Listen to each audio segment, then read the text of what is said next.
अब आपके लिए अच्छी खबर, अगर ट्रैफिक जाम की समस्या से जूझ रहे हैं तो अब उड़ने वाली कार आ गई। ये उड़ने वाली कार ट्रैफिक जाम की समस्या से बचाएगी। देख रहे हैं आप, ये गाड़ी ठीक इस तरह से उड़ेगी और अगर गाड़ियों का जाम लगा है, जल्दी जाना है तो आप उड़ान भरकर भी जा सकते हैं। जरा रिपोर्ट देखिए। आ गई आपके सपने की कार, आप भी भरेंगे हवा में उड़ान। आपका भी सपना होगा कि आपकी कार हवा में उड़ सके, लेकिन अब यह सपना जल्द सच होने वाला है और इसकी गवाही दे रही हैं ये तस्वीरें। दुबई में आपके सपने की असली उड़ान है, जहां कार अब आसमान में चलने की तैयारी कर रही है और इसका सफल ट्रायल भी हो चुका है। अब वो दिन दूर नहीं जब आप हवा में उड़ती कार में सफर कर पाएंगे। घर से ऑफिस तक अब आप आसमान में उड़कर पहुंच पाएंगे। बस टैक्सी बुलाइए और हवा में उड़कर दफ्तर पहुंच जाइए। और आइए अब आपको बताने जा रहे हैं जो उड़ने वाली कार है इसकी क्या खासियत होगी। ये आपके सामने आ गई है, ये कार जो अब उड़ेगी हवा में। दुबई में कार का बहुत सफल ट्रायल हुआ है। अगर आप ट्रैफिक जाम में फंस गए तो ये कार आपको उड़ा कर ले जाएगी। कार ने 90 मिनट तक उड़ान भरी है। अधिकतम स्पीड इसकी 130 किलोमीटर प्रति घंटा है। इंटेलिजेंस फ्लाइट कंट्रोल कार में लगा हुआ है बाकायदा। 500 किलो वजन तक ये ले जा सकती है अपने साथ। ये पूरी तरह से एक इलेक्ट्रिक कार है। फ्लाइंग कार में कार्बन उत्सर्जन दरअसल नहीं होता है। प्रीमियम कार्बन फाइबर से बनी हुई ये कार है और फ्लाइंग कार टैक्सी के तौर पर बनाई गई है। इस कार में 2 लोगों के बैठने की सुविधा भी होगी। कम ऊंचाई वाले शहरों के लिए बनी है ये गाड़ी और दुनिया की पहली उड़ने वाली इलेक्ट्रिक कार भी है। ग्लोबल मार्केट में कार की लॉन्चिंग की तैयारी हो रही है, तो आपकी एक टेंशन खत्म हो गई ट्रैफिक जाम में फंसने की। दुबई में इसका ट्रायल पूरी तरह से सफलता से हुआ।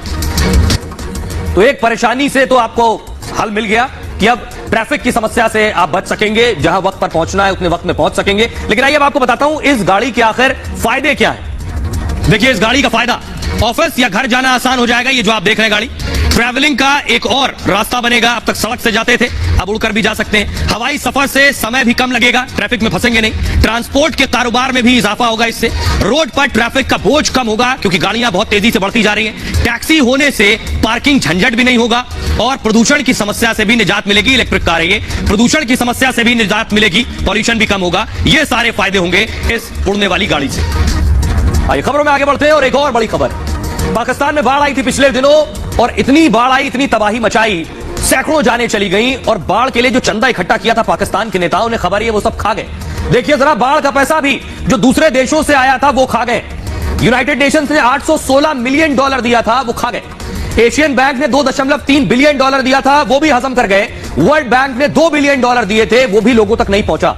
अमेरिका ने $66 मिलियन दिए थे, वो भी लोगों को राहत के लिए इस्तेमाल नहीं हुआ। यूरोपियन यूनियन ने 30 मिलियन यूरो दिए थे पाकिस्तान को। जर्मनी ने 10 मिलियन यूरो दिए थे और यह वो पैसा था जो पाकिस्तान को दिया गया था। बाढ़ आपदा पर पूरी दुनिया ने पाकिस्तान की मदद की।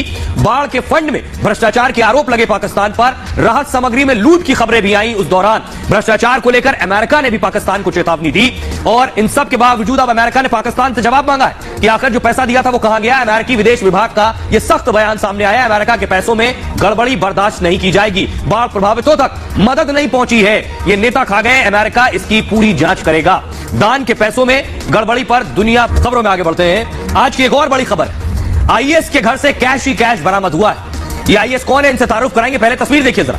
एनफोर्समेंट डायरेक्टरेट ने रेड की थी, विजुअल प्ले कीजिए। ये आप देख रहे हैं, ये है कैश जो आईएस के घर से बरामद हुआ है। ये कैश, ये काली कमाई आईएस ने कैसे बनाई और कैसे जोड़ी, आपको बताते हैं। तस्वीर दिखाता हूं आईएस की, कौन है वो आईएस।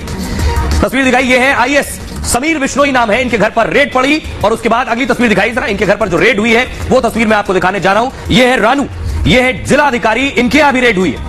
आईएस समीर बिश्नोई गिरफ्तार किए जा चुके हैं। रानू, अगली तस्वीर दिखाइए, जो डीएम है उनके घर पर रेड हुई तो घर को सील कर दिया है क्योंकि रानू साहू घर पर नहीं मिली। आइए मैं आपको दिखाता हूं उसके बाद कैसे आईएएस को कोर्ट में पेश किया गया और कोर्ट में पेशी की तस्वीर आप देख रहे हैं। आईएएस समीर बिश्नोई की पेशी हुई है और उसके बाद उन्हें रिमांड पर लिया है ईडी की टीम ने। आइए अब आपको दिखाने जा रहा हूं कितना माल मिला है आईएएस के घर से, कैसे कोयले से पैसा कमा रहे थे आईएएस। अब जरा देखिए, एक आईएएस के घर से करोड़ों मिले, कैसे कोयला, ये देखिए कोयला निकाल रही मशीन और पैसा गिर रहा है। कोयले से आईएएस ने पैसा कमाया कैसे। मनी लॉन्ड्रिंग के केस में ईडी का एक्शन हुआ आईएएस पर। छत्तीसगढ़ में कई अधिकारियों के ठिकानों पर छापे पड़े हैं। आईएएस समीर बिश्नोई की आवाज से 4 करोड़ कैश बरामद हुआ है। ये आईएएस साहब इसी तरह कोयले निकाल रहे थे और कोयला जब गिर रहा था तो पैसे में तब्दील हो रहा था। लाखों की ज्वेलरी समेत कई दस्तावेज बरामद हुए इनसे। मंगलवार सुबह 5 बजे शुरू हुई थी इन पर कार्रवाई। ईडी ने 12 ठिकानों पर एक साथ छापा मारा इनके। आईएएस समीर बिश्नोई समेत 3 लोग गिरफ्तार किए गए हैं। इंद्रमणि समूह के सुनील अग्रवाल भी गिरफ्तार हुए हैं। कोयले की खदानों से कमीशन लेने का मामला, इन पर 25 रुपए प्रति टन कमीशन लेने का आरोप है। ईडी ने आईएएस समीर बिश्नोई से पूछताछ की है। वसूली का आंकड़ा सैकड़ों करोड़ तक हो सकता है। जांच के बाद 1000 करोड़ तक पहुंच सकता है ये आंकड़ा। इसमें शराब, रेत की वसूली भी शामिल है। उसके जुड़ने के बाद आंकड़ा और ज्यादा बढ़ जाएगा। कुछ बड़े नामों का भी खुलासा हो सकता है और बड़े राजनेता, नौकरशाह शामिल हो सकते हैं। राजगढ़ की जिला अधिकारी के सरकारी आवास पर भी छापा पड़ा है। मौके पर मौजूद नहीं थी जिला अधिकारी रानू साहू और ईडी ने सरकारी आवास को उनके सील कर दिया है। रानू साहू को अब ईडी के सामने पेश होना होगा।